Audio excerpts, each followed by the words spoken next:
நிச்சயமில்லாத வாழ்க்கைன்ட்டு இவருடைய மரணத்தை பார்க்கும்போது ரொம்ப நல்லாவே தெரியுது. ஏன்னா, நேத்து வரைக்கும் கூட அவரு ஏதாவது ஒரு இடத்துல அவருடைய நினைவுகளோ, இல்லன்னா அவருடைய படங்கள்ல வர சீன்ஸோ, இல்லன்னா ஒரு ப்ரெஸ் மீட்டோ, ஏதோ ஒண்ணு நம்ம டே டு டே லைஃப்ல பார்த்துட்டே தான் இருக்கோம். அந்த வகையில நடிகர் பாக்யராஜ் அவர்களுடைய மரணம் மிகப்பெரிய அதிர்ச்சி கலந்த சோகத்தை ஏற்படுத்தியிருக்கு. உண்மையாலே இப்படிப்பட்ட ஒரு சம்பவம் ஏற்பட்டிருக்கவே கூடாது. இப்போ அவருக்கு வயது 73 ஆகுதாம். மாரடைப்பு காரணமாக அவர் காலமாயிருக்காரு அப்படின்ற தகவல் வெளியாயிருக்கு. ஸோ இந்த மாரடைப்பு பார்த்திங்கன்னா அவருக்கு ஆல்ரெடி உடல்நிலை குறைவு இது போல் எந்த ஒரு செய்தியுமே நம்ம பார்க்கல. சடனாக வந்த ஒரு அட்டாக் தான். ரீசன்ட் டைமில் அவருடைய படங்கள் பார்த்திங்கன்னா ரொம்பவே ஃபேமஸாக இந்த படத்துலேருந்து இந்த சீன், அந்த படத்துலேருந்து அந்த சீன் இப்படி எல்லாமே பார்க்க முடியுது. அது மட்டும் இல்லாமல் அவர் ஆரம்ப காலகட்டத்தில் இருந்தே ரொம்பவே ஸ்ட்ரகிள் பண்ணி தான் இந்த சினிமா துறையில் சஸ்டெயின் பண்ணியிருந்திருக்காரு. அதனால தான் அவருடைய பேர் நிலைத்து நிற்குது. ஸோ பாரதிராஜா அவர்களுடைய ஏடியாக இருந்து இப்போ பிரபல இயக்குனராக நடிகராக வலம் வந்தவர் தான் பாக்யராஜ் அவர்கள்.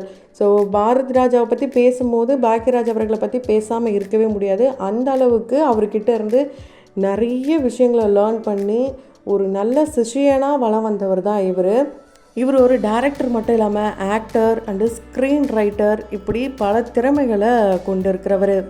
ஹார்ட் அட்டாக் அப்படின்னு சொல்லி தான் ஹாஸ்பிட்டல் கூப்பிட்டு போயிருக்காங்க. ஆனால் அங்கே கூப்பிட்டு போனால் ப்ரைவேட் ஹாஸ்பிட்டல்லே பார்த்திங்கன்னா இவர் காலமாயிருக்காரு. எப்பவும் போல் காலையில் வாக்கிங் போயிட்டு அதுக்கப்புறம் தான் இந்த மாதிரி ஒரு விஷயம் நடந்திருக்கு. வீட்டுக்கு வந்ததும் கொஞ்சம் நெஞ்சு லைட்டாக வலிக்குது அப்படின்னு சொல்லியிருக்காங்க. உடனே ஹாஸ்பிட்டலுக்கு தான் கூப்பிட்டு போயிருக்காங்க. சோஃபாவில் உட்காந்துக்கிட்டே அவர் அதை சொல்லியிருக்காரு. அப்படியே மயங்கி விழுந்தவர் தானா. அப்படியே ஹாஸ்பிட்டலுக்கும் கொண்டு போயிருக்காங்க. அங்கே பலன் இல்லாமல் உயிர் பிரிஞ்சிருக்கு. ஸோ இவருடைய மரணம் யாருமே எதிர்பார்க்காத ஒரு சம்பவம் தான். உண்மையால் மிகப்பெரிய அதிர்ச்சி கலந்த சோகம் தான். நிச்சயமில்லாத வாழ்க்கைன்றது இதனால தான் சொல்கிறாங்க. இவருடைய நினைவுகள் பார்த்திங்கன்னா இவருடைய படங்கள் மூலயமா எப்போவுமே இருக்கும். ஏன்னா அவருடைய படைப்புகள் அந்த அளவுக்கு இருக்கும். ஃபுல் அண்ட் ஃபுல் ஒரு காமெடி ஃபிலிமை எப்படி எடுக்கலான்றதை இவர்கிட்ட இருந்து நம்ம கற்றுக்கலாம். அண்டு டான்ஸ் ஆட தெரியலனா கூட ரொம்ப நல்லா ஃபேமஸாக அந்த காலத்திலே வலம் வந்த ஒரு நடிகர் அப்படின்னே சொல்லலாம். ஏன்னா நடிகர்கள் அப்படின்னாலே டான்ஸ் ஆட தெரியணும், இப்படி ஸ்டைலாக இருக்கணும், அப்படி இருக்கணும், அவர் பக்கமாக டைலாக்ஸ் பேசணும், நிறைய பேர் அடித்து தூள் கலப்பணும், இப்படிலாம் இருந்ததை ட்ரெண்ட் செட்டே மாற்றின ஒரு நடிகருமான பாக்யராஜ் அவர்களை சொல்லலாம். உண்மையாலே இந்த மரண செய்தி மிகப்பெரிய ஒரு சோகமாக தான் இருக்குது. நிஜ வாழ்க்கையிலையும் ரொம்ப தன்மையானவர், நல்லவர். யாருக்காவது எதனா ஒரு விஷயம்னா இவர் முன்னாடி போய் நிற்பாராம். அந்த அளவுக்கு ஒரு நல்ல மனசு கொண்டவர் தான் இவர். உண்மையாலே பல பேருக்கும் இவர் வாழ்க்கை கொடுத்துருக்காரு, வேலை வாய்ப்பு கொடுத்துருக்காரு. அந்த குடும்பம் நல்லா இருக்குன்னா அதுக்கு காரணம் இவரும் தான்.